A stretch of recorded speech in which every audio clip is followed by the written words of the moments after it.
Bueno, el problema 2 dice, una partícula de 1 kilo de masa se dispara desde la base de un plano inclinado, me dan el ángulo de inclinación, con una cierta velocidad, 20 metros por segundo. El plano presenta fricción y me dan la máxima altura del plano, o sea, este lado de este triángulo, la altura esta son 5 metros, y dice, determine a qué distancia se deberá colocar una caja para que la partícula caiga en su interior. Bueno, este problema hay que pensarlo en dos partes. Primero, fíjense que si yo me las arreglo para saber cuál es la velocidad con la que llega a la cima del plano inclinado, a este punto de acá, después la segunda parte sería simplemente un caso de tiro oblicuo. O sea, yo conozco la velocidad, conozco la posición de este punto. La velocidad, fíjense que va a formar con la horizontal el mismo ángulo que forma el plano inclinado. Recuerden que la velocidad es tangente a la trayectoria. Entre este punto y este, la trayectoria es el plano inclinado, o sea, la velocidad siempre va a ser paralela al plano. Y cuando llega acá lo mismo, o sea, en este instante la velocidad va a formar un ángulo de 30 grados respecto de la horizontal. Entonces, si me las arreglo para calcular la velocidad acá, lo que sigue es un problema de tiro oblicuo. Bueno, ¿cómo se calcula la velocidad acá? Hay dos formas de hacerlo, dos o tres formas de hacerlo. Una es por energía. Bueno, fíjense, acá les hice un esquema del problema. Tengo el plano inclinado, ¿sí? Si quisiera calcular por energía la velocidad, llamé el punto A el punto inicial y el punto B el punto acá más alto del plano inclinado. Si quiero calcular por energía la velocidad en este punto, en el punto B, lo que tengo que usar es que el trabajo de las fuerzas no conservativas es igual a la variación de energía mecánica. Me dicen que hay rozamiento, así que el trabajo de las fuerzas no conservativas, hay dos fuerzas no conservativas, la normal y la fuerza de rozamiento. La normal no hace trabajo, porque es normal al desplazamiento de la partícula que se da sobre el plano inclinado. La que sí hace trabajo es la fuerza de rozamiento cinético, ¿sí? Con los datos que me da el problema la puedo calcular, la fuerza de rozamiento cinético. Si aplican Newton en la dirección perpendicular al plano, la normal va a ser igual a esta componente del peso, que es el peso por el coseno de alfa, ¿sí? Y como mu cinético, la fuerza de rozamiento cinético es mu cinético por la normal, va a ser simplemente la fuerza de rozamiento cinético igual a mu cinético por m por g por el coseno de alfa, que es lo que vale la normal, ¿sí? Y el trabajo de la fuerza de rozamiento cinético va a ser la fuerza de rozamiento cinético por el desplazamiento, ahora les digo cuánto vale, o sea, lo que se desplazó en esta hipotenusa de este triángulo rectángulo, por el coseno del ángulo que forma la fuerza de rozamiento cinético con el desplazamiento. Fíjense que la fuerza de rozamiento cinético apunta para abajo y el desplazamiento es desde el punto A hasta el punto B, o sea que apunta para arriba, ¿sí? El coseno del ángulo que forman la fuerza y el desplazamiento es 180 grados, así que el trabajo es negativo. Recuerden que siempre que la fuerza de rozamiento cinético hace trabajo negativo. Es lo que les puse acá, ¿sí? El trabajo de la fuerza de rozamiento es ¿cuánto vale la fuerza de rozamiento? O sea, mu cinético por la normal por el desplazamiento que llamé D, ¿sí? Fíjense que D es fácil de calcular. En este triángulo rectángulo, H, que es la altura, que es un dato, 5 metros, dividido D, es el seno de alfa, que alfa vale 30 grados. Así que con esos datos pueden calcular cuánto vale la distancia D, ¿sí? D vale 10 metros. El seno de alfa vale 1/2, así que la distancia D ya la puedo conocer. Después, la energía mecánica en el punto B la puedo escribir como la parte cinética, 1/2 de la masa por la velocidad con la que llega al punto B, más voy a tomar como el cero de energía potencial gravitatoria, el piso, ¿sí? Así que sería más m por g por esta altura, que es un dato, h, 5 metros.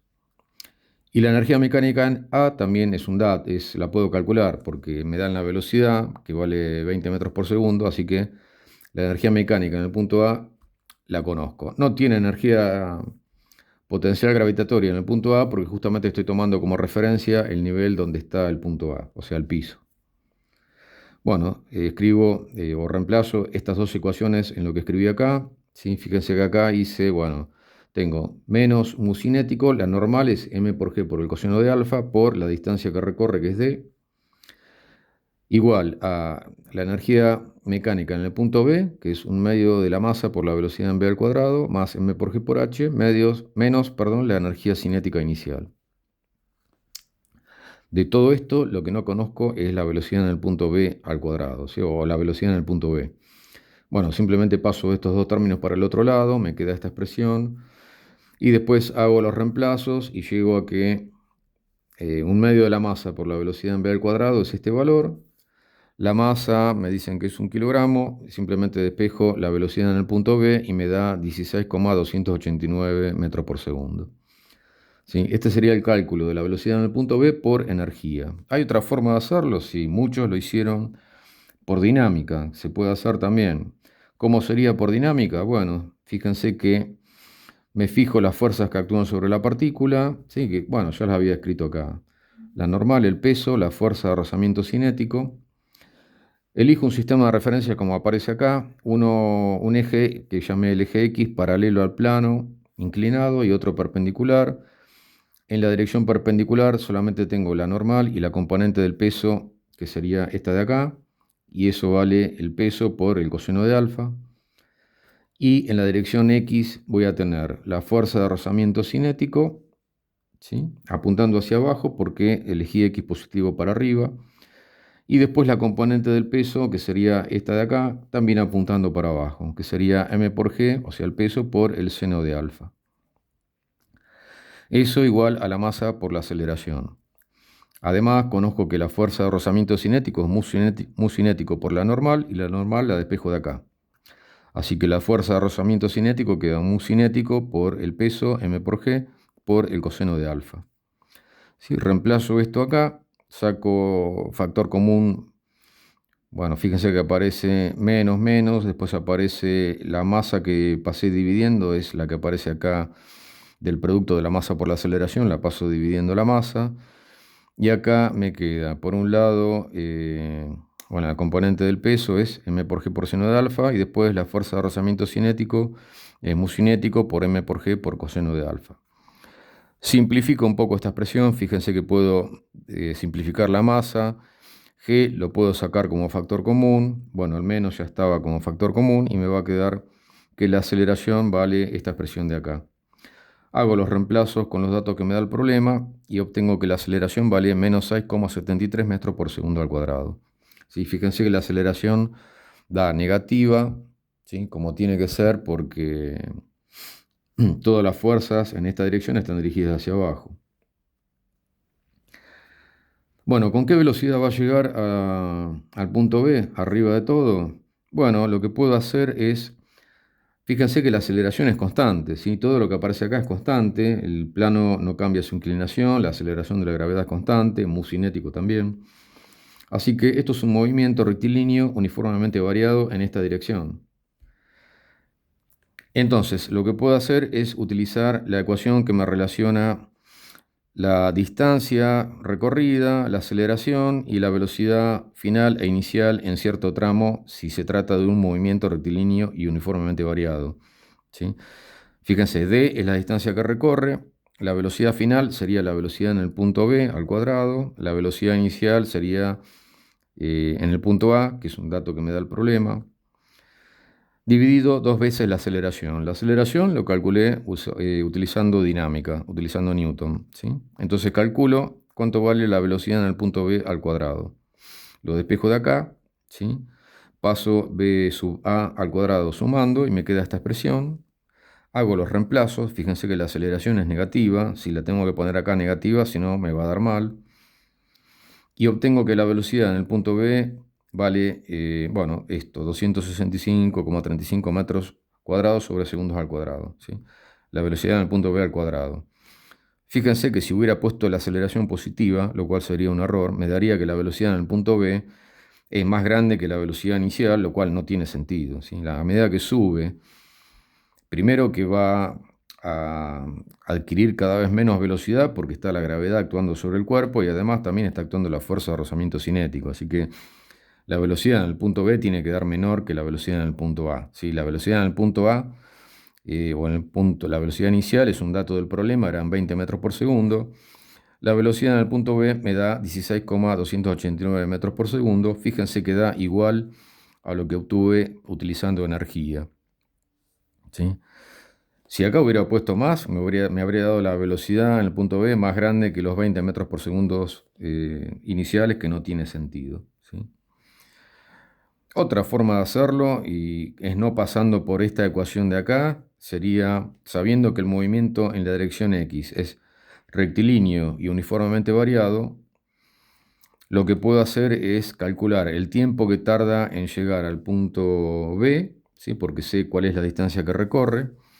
Y una vez que tengo el tiempo, lo pongo en la expresión de la velocidad en función del tiempo y calculo la velocidad en el punto B. Van a llegar a al mismo valor que que obtuvimos recién, ¿sí? Solamente que es un poco más largo, digamos, el procedimiento, pero la idea es la misma. Bueno, una vez que tengo la velocidad en el punto B, como les dije al inicio, ¿sí? Ya el problema se trata de un tiro oblicuo. Ya sé que la velocidad es esta que calculé.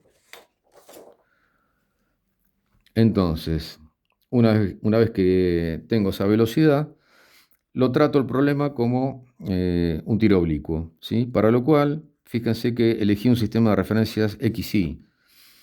Si lo hubiera hecho por dinámica, algunos tuvieron la duda, fíjense que por dinámica, para ver cómo se comportaba durante el cuerpo mientras está en el plano inclinado, yo elegí por conveniencia, y conviene elegir un sistema como este, ¿sí?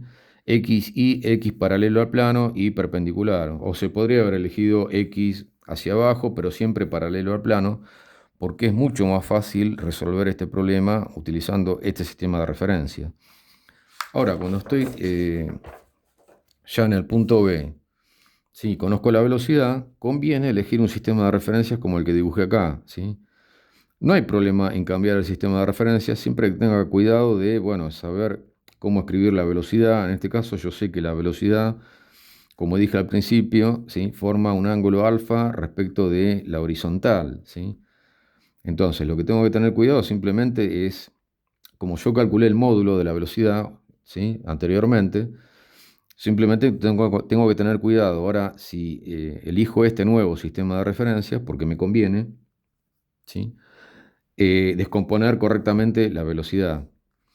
Si yo hubiera mantenido este sistema de referencias para ver lo que pasa una vez que la partícula abandona la rampa, se puede hacer, pero es mucho más complicado matemáticamente, no es que no se pueda plantear, ¿sí?